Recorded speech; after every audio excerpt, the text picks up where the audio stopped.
Is there an area in your life that you continue to struggle and you are done with the struggle? In fact, you are ready to do whatever it takes to break free of the habits that got you here so you can live a more expansive version of your life. If so, you're going to want to watch this video. Hi, welcome back. I'm Violet Rainwater, the host of The Awakening Show. And in this video, we are going to be diving into the root cause of struggle. And I'm going to be sharing with you a few things that you can do to break free immediately. So when we're looking at struggle, anytime that we have an area in our life, or maybe it's our spouse or our friends or our colleagues, or maybe this has to do with a team that you lead. Anytime that we're looking at struggle, it always goes back to one thing.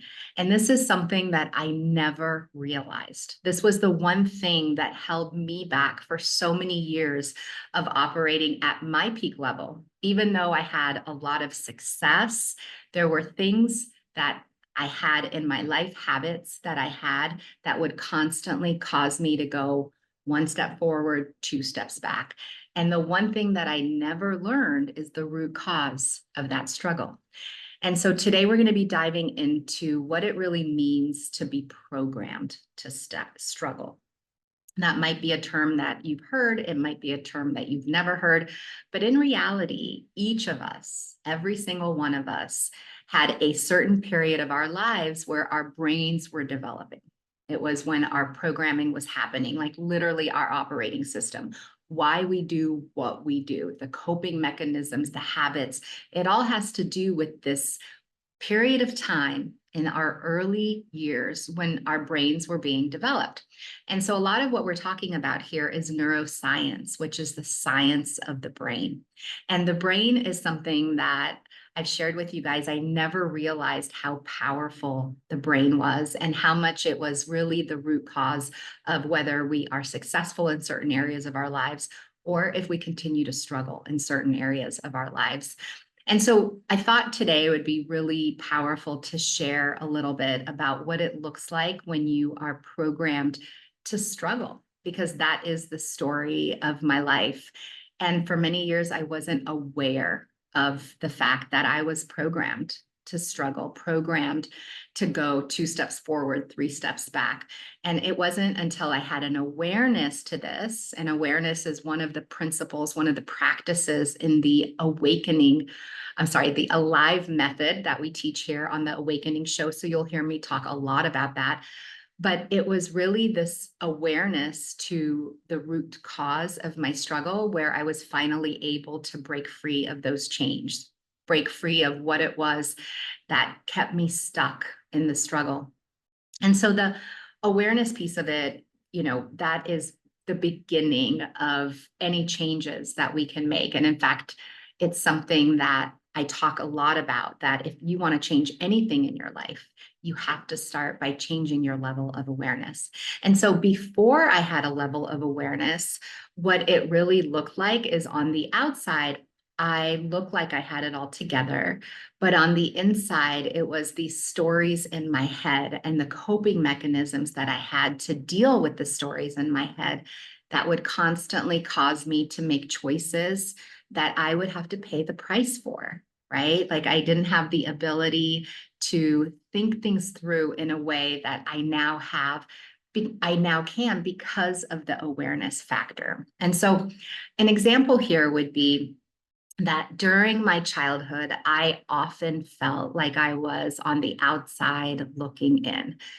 As a Russian immigrant during the Cold War, I never really felt like I belonged.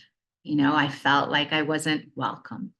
And that is a really hard experience for children because one of our basic human needs, again, if we go back to Maslow's hierarchy of needs, our basic human needs are to feel like we belong, and that we're valued and that we're respected. And I was missing that piece in childhood. I didn't feel like I belonged. And not only did I feel like I didn't belong, but I felt like my family didn't belong.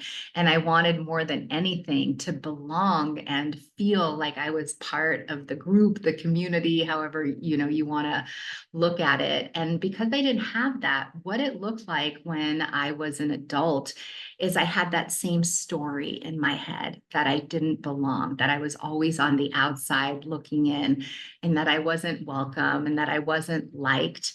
And so I had a lot of coping mechanisms in order to deal with that. That's a pretty heavy weight to carry, right? So there was the people pleasing and constantly feeling like I had to impress people. So it's not just I wanted to please them. I had this need to impress people so that I felt like they liked me and I belonged. And this was all subconsciously. I didn't realize this for many, many, many years. And so to make it super simple for you, the way that I explain this is it's your child of yesterday. That early programming, let's just put it a label on it and call it the child of yesterday.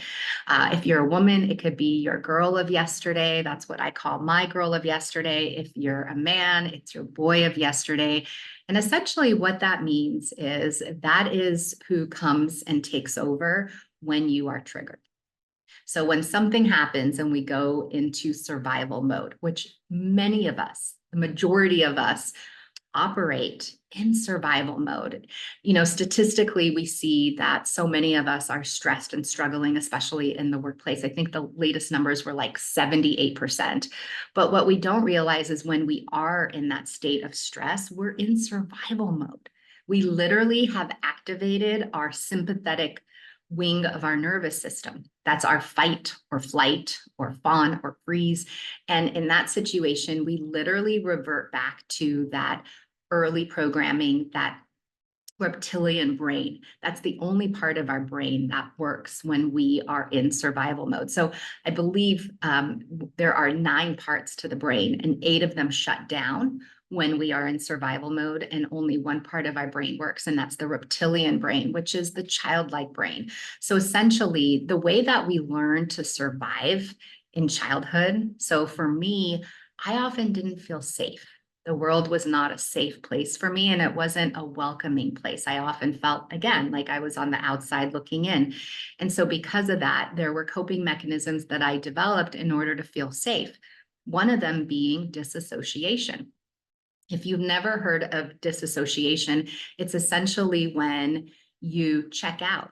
You're physically somewhere, but mentally you're somewhere else. And that was a coping mechanism of mine for many years. Anytime anything got even a little bit uncomfortable, I would just disassociate, because there were experiences in my childhood that were so devastating for my little girl that the only thing that I could do in order to survive was leave. Mentally check out. And I even remember some of these instances, like being above my body and watching what was happening happen to me. And it's very textbook. The child's brain is not developed to process trauma and those kind of experiences. And so, of course, when I was triggered, it was that same little girl that would show up. And that's how I would manage, like when I needed to have the highest version of me show up, right? I would show up the most fearful, scared version of me. And that's where I would make my choices from that place. It was my girl of yesterday. And so it's my girl of yesterday that kept me stuck in the struggle, kept making choices and decisions that would end up right where I was as a child.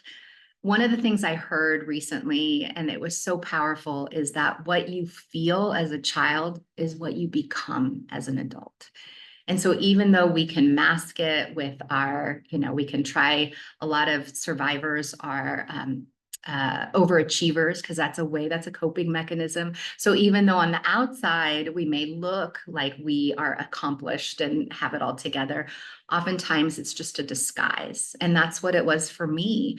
I disguised it through getting, various degrees and thinking that that is what would finally get me to that place, or I would disguise it in the suits that I wore, the money that I made. Like I was always seeking externally to fill a void that could only be filled from inside. And so it was never filled. And so then the coping mechanisms again would continue. And this was very much like a trance for me. I was not aware. And I see this so often. I was literally talking to someone about some of their coworkers earlier today, and they were telling me that the way that they react to certain situations, it's just they don't even know where it's coming from. And I explained to them, I'm like, it's childhood trauma. You show me somebody who is lashing out, shutting down, gossiping, even like these are all symptoms of early programming that is not working for us. And when I say childhood trauma, realize you don't have to have crazy trauma in your life to be affected by your experiences from the past. Even if you had an experience as a child that really created a negative feeling inside of you and it really shook you as a child, and that could have been your only thing. Like maybe it was 10 minutes on the playground. That event could still be very much controlling the choices and the decisions and your thought process today, because our programming is what determines what we think, what we feel, the actions that we take or don't take. It's pretty much everything. And again, this is something that I never heard. In fact, if this is something that you never heard, make sure you drop a line in the comments below and just tell me, is this something that you heard in your professional lives or in your adult lives, or is this information brand new to you? Because again, it's only when we have an awareness of why we do what we do and why we don't do what we should do. And that awareness always goes back to the root, which is the child of yesterday. And so I want you to think about some things that maybe you do that you learned to do in order to survive. So for you, maybe it's you lash out when you feel scared or you feel triggered. Are you lashing out and then you're ruining relationships, you're creating distance? And, oftentimes these are the very reasons why we can't really form good relationships with people, because when we feel threatened, one of our coping mechanisms is to lash out. Or maybe for you, it's when life becomes so overwhelming, you just literally shut down. Maybe you struggle with depression. These are all just coping mechanisms. Addiction is a coping mechanism. Workaholism is a coping mechanism. People pleasing, never feeling good enough. That was a big one for me. Do you find that no matter what you do, no matter what you achieve, it never feels like enough? So let me share with you what that looked like for me, because there's a difference between having an ambitious attitude and wanting to succeed versus being ruled by your child of yesterday. And so for me, I was on 100% commission when I was a financial advisor. For 15 years, it was 0 to 0 every single month. And when I had a really big sale, when I did really well, you would have thought that I was the most confident girl in the room, but the reality was it was very conditional. It was conditioned on my production, my performance, how much money I was going to make that month. And in sales, we always go through seasons where it's raining, and then we go through seasons where it's not, and that's when we're planting seeds. But when I wasn't having those big sales, that's when I would really fall apart, because my livelihood, my whole self-worth was attached to the numbers that I did.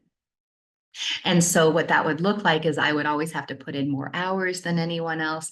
I remember working when I had bronchitis and thinking that it was a noble quality in me because I had such a strong work ethic.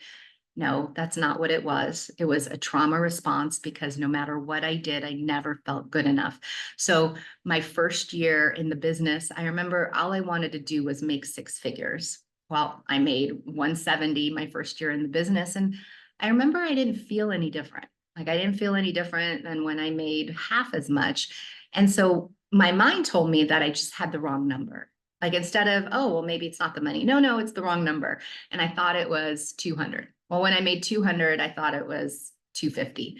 When I made 250, I thought it was 300. And this just continued. No matter how much I made, no matter how much I sacrificed and the awards that I got, it never felt like enough.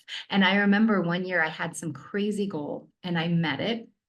And again, I felt no difference inside of me. There was still this restlessness, this anxiety that would just take me down no matter what I did, what I accomplished. And so it was during this time that I really realized that it wasn't the number. There was no number that I was ever going to feel good enough. And so if this resonates for you, if there's an area in your life that no matter what you do, it never feels like enough, or if right now you're flying high because you are making a lot of money, ask yourself, who are you without the money that you're making? How does it feel to not, to not be able to hang your hat on being a top producer or perform, whatever it is for you, whatever your profession is, because that was the most eye-opening for me. And I had zero awareness that that emptiness inside of me was not something that I could ever fill with the money that I made. And so that's an example of what it looks like when we are programmed to not value ourselves. Oftentimes, when we've had a lot of trauma and adversity in childhood, it creates this core belief that there's something fundamentally wrong with us. And that's what I carried for a long time. So no matter what I achieved, what I accomplished, that core belief told me that there was something wrong with me, fundamentally wrong with me. And so there was no way to win. It was like a race that I could never win. And I just had to keep running and running and running and running. And again, I just didn't even have an awareness to it. It wasn't until I had a complete mental breakdown that I was able to see that I had very little self-worth when it came down to like actuality. My self-worth was very contingent on the money that I made. And I talk to a lot of men who feel this way too, and women, right? But with men, oftentimes self-worth is contingent upon the money in the bank. And that's just a race that we can never win. It's a game that we will never win because it's not real. What we're trying to fill from the outside can only be filled from the inside. And what does that mean? What does it mean that it can only be filled on the inside? Well, our child of yesterday, or in my case, my girl of yesterday, we have to understand that our programming drives everything. Everything, the choices that we make, the way that we feel, the actions that we take or we don't take, everything is from that programming. And so if we are ready to break free of the habits that lead to burnout and destructive coping mechanisms, we have to reprogram our brain. We have to get to the root cause so that people pleasing, that's just a program. It's the people pleasing program. Or the never feeling good enough, it's just a program. It was just literally programmed into us based on the experiences that we had. And so that girl of yesterday, there's never a way to break free of it. There's nothing we can do. There's nothing we can think to think our way out of it or do our way out of it. The journey is a feeling journey. It's a feeling journey. Why? Why do we have to feel different in order to rewire our brain? Because that's the language of the brain. Feeling is the language of the brain, is what I learned. And that was my greatest discovery. And so even though the feeling that was programmed into me was anxiety and fear and never feeling good enough, I had to reprogram my programming through feeling safe, through feeling whole, through feeling bliss. And I do this in various ways, but there's practices that I incorporate every day so that my girl of yesterday feels safe. Because it's not about condemning our child of yesterday and hating them and running from them, which is what I did. I just wanted to bury my past. But what I learned is that everything we bury is bound to rise again. I'm going to say that one more time. Everything we bury is bound to rise again. There's no running away from this. We either deal with it head on, we either begin the healing, the reprogramming, and it takes a while. I'm not going to sugarcoat it and say, you're going to feel better right away. Although when you start working with tools that tap into the brain and start creating new pathways in the brain, you do instantly feel better. When I incorporated a meditation practice, and I always teach my students, if you had any kind of adversity or trauma in childhood, meditation is something that is going to be so transformational for you. But I always share that we have to practice feeling safe. And meditation brings on that peace and tranquility that I was lacking in my childhood. I didn't have peace and tranquility as an immigrant latchkey kid. I didn't have that. And so it's almost about giving ourselves today what we didn't have in childhood and what we desperately needed. And so the way that I work with my girl of yesterday is it's not about separating and burying her, it's about bringing her home. And bringing her home is really about working with her and doing a lot of work from that perspective. So when I'm triggered, I know it's not really what's happening today that's triggering me. It's my girl of yesterday. And this is an opportunity for me to learn a lesson, see things in a new way, and create new habits, new behaviors, new pathways in the brain so I could rewire my brain. Because that's the only way out, friends. If you struggle with anxiety, the only way out is rewiring the brain. Now, sure, we can take medication and things like that, that will help. But if you're looking for long-term changes, meditation is a great place for you to be. Now, why is that? Why is meditation so powerful? Well, if you've never experienced peace and tranquility, and now all of a sudden you're sending this message to your brain, because remember, the language of the brain is through feeling. If you're sending a message of safety, that I am safe, that all is well. Well, that feels much different than, oh my God, the bottom is going to fall out. Like I was always bracing and waiting for the bottom to fall out.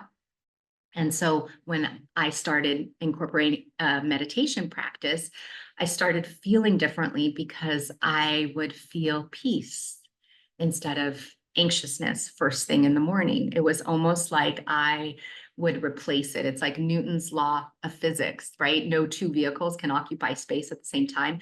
The same thing, if we're feeling peaceful, then we're not feeling anxious. But if we're feeling anxious, we're not feeling peaceful. And so I began communicating with my brain in a new way and sending messages of peace and tranquility. And that created new pathways in the brain.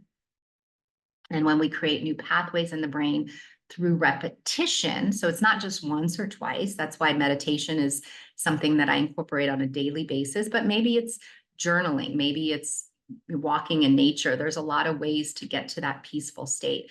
But it was only when I started incorporating these peaceful practices and started feeling differently, started sending a new message to my brain over and over and over again through repetition, those new pathways were created. And so it's almost like starving the old habits and bringing in life to new habits, creating new habits that create new feelings, new experiences. And that's how we work with the brain. And so I want to give you guys a tool that will really help you if you struggle with anxiety, if you have an area in your life that you're ready to break free of the struggle. Here is a tool that can really help you break free, but you have to do it on a daily basis. All right. Okay. So here's what I want you to do. I want you to think about what it would look like. What does it look like a year from now when this is the new version of you? Like, what does it look like when all the stars line up and everything comes together right? And see, when you're doing this, when you're thinking with the end in mind, so if we take our mind to 1 year later, we're beginning with the end in mind, which is one of the habits of highly successful people. It was in the book, 7 Habits of Highly Successful People. It's the second habit. And that's because creation always happens twice. Once in our inner world, and once in the outer world. So if you look around, like here I am in a building, every business, everything that I see, every art here on the wall, it was created twice. It was first began with an idea in mind. Mind, everything is mind, all is mind. It all begins in the mind, right? And then that idea led to a bridge of circumstances that then allowed it to become a reality in the physical world. And so that's why when we begin with the end in mind and we start thinking from this place of the future, it's so powerful. In fact, Dr. Maslow explained that doing future self work is one of the most powerful techniques that we can use to operate at peak level. So not just break free of the struggle, but tap into our highest potential by working with our future self. So a lot of what I do is future self work, because when you think about 1 year from now and you think about who you are, what are you doing in that moment? Well, you're creating a new landscape in your mind. You're creating new thoughts, and those thoughts of success, thoughts of joy, thoughts of bliss, it creates feelings of joy, feelings of bliss. And remember, feelings are the language of the brain, right? And so as you start to play with this future self, you start energetically connecting to your future self. And all is energy. When you change your energy, you change your life, as Dr. Joe Dispenza says. And it's so true. And so what you can do is when you're feeling anxious, when you feel that wave of anxiety, or maybe for you, it's frustration and anger, right? So wherever you are when you're triggered, or if just an area in your life that you're feeling really negative emotions about, I want you to start playing 1 year later and imagining what it looks like when all the stars line up. Because in that moment, you're disconnected from your girl of yesterday or your child of yesterday. And who are you connected to?